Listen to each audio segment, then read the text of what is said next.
Kisah Nuaiman, sahabat Nabi dikejar Rasulullah sampai masuk sumur.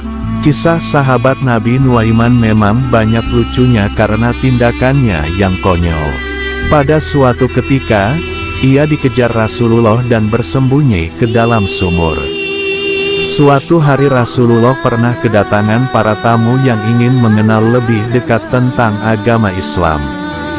Para tamu itu datang dengan mengendarai unta-unta mewah, besar dan mahal harganya. Setelah sampai di depan rumah Rasulullah, unta-unta mereka diikat agar tidak lepas. Para tamu-tamu itu lalu disambut ramah oleh Rasulullah. Mereka kemudian diajak masuk ke dalam rumah untuk berbincang-bincang tentang seputar agama tauhid. Kala itu, rumah Rasulullah dijaga oleh beberapa sahabat